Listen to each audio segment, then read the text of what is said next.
everyone, welcome to another edition of Wrestling with Regret. I'm going to start this week by giving you a little exercise, a little bit of a brain teaser if you will. Take a look at this t-shirt here that I'm putting up on the screen. It's a t-shirt made by WWE from a few years ago. Take a good look at the guys in this shirt and what do the majority of them have in common?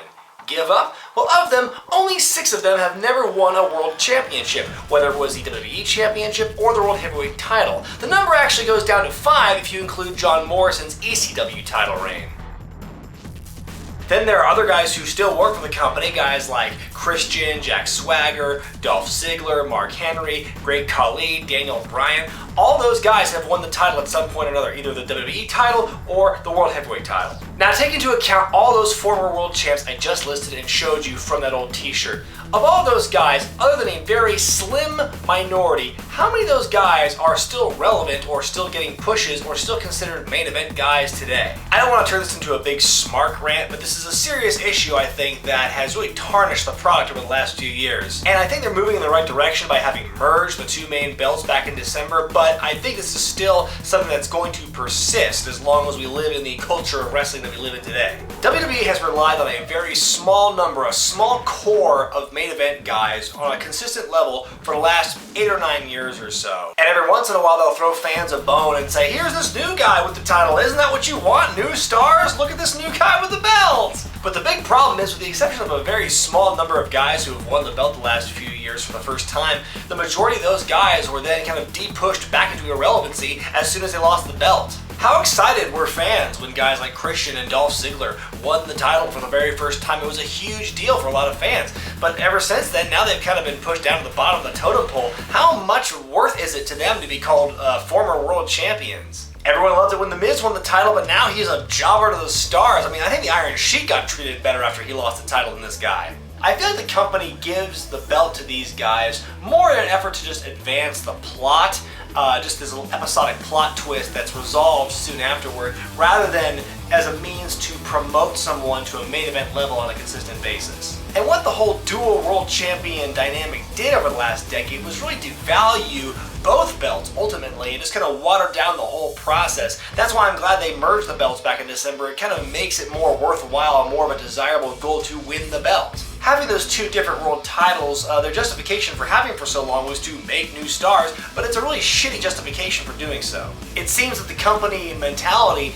is that no matter how poorly they have booked someone before winning the belt, or how poorly they've booked someone after winning it, it doesn't matter because, hey, we put the title on, they're a star now. The old saying and the old mentality goes, you should never put a belt on someone just explicitly to get them over, and oftentimes, if they're over enough on their own, they don't really need the belt. Now, I know I'm going to get some flack for what I'm about to say here, but see, the problem with the culture of belt equals star is not something that rests squarely on the shoulders of WWE. I think a lot of that has to do with the fickleness of a lot of the fans that you see on the internet. Now, before everyone comes at me by saying, oh, the internet fans is a small minority group, it's a small subsection, it doesn't really matter, that's absolutely not true. We live in a huge internet age, and chances are, if you're a fan of wrestling, you talk about wrestling on the internet. Now, whether or not these internet fans actually pay to see their product, that's another story. But the point is, it's a very vocal group, and it's much larger and a lot more influential today than it was, 5, 6 years ago. Over the years, the names changed, but the argument's the exact same. I'll see a lot of fans saying, oh, the product would be so much better if,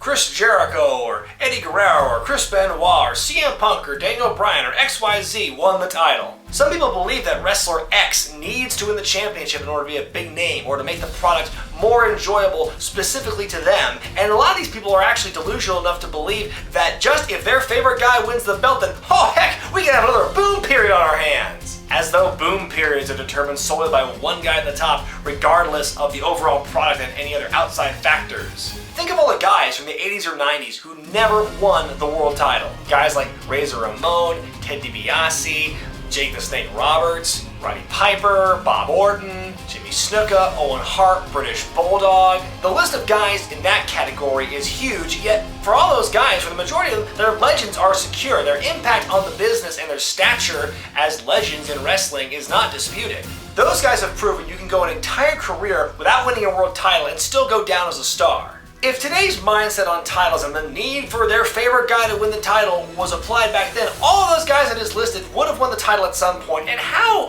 lame would that have been for everyone to have won the title? Think of how bad that would have been for the belt, to devalue the belt. Think of how bad that would have made all those other guys look. Oh great, everyone's a world champion. What a huge club! Those guys I listed always comes up in a big debate of, well, who's the best wrestler to never win the world title? It can be a pretty spirited and huge and detailed debate because there's so many guys to choose from. If you do that same debate like 10 years from now based on the number of guys we have today, like what names would show up? Like Kofi Kingston, Mr. Kennedy, William Regal, MVP, and like that's it? That's a really unimpressive list. I actually found it kind of refreshing when R-Truth didn't win the title from John Cena at Capital Punishment a few years ago. Like, wow, how rare is it for a guy to fight for the title and not win it? I think the problem with the championship lineage in the last 10 years is a side effect of the culture we live in today as a whole, where everyone's a winner, everyone gets a gold star or a blue ribbon, we don't want to make anyone mad or offend anyone or upset anyone, so therefore everyone gets the title.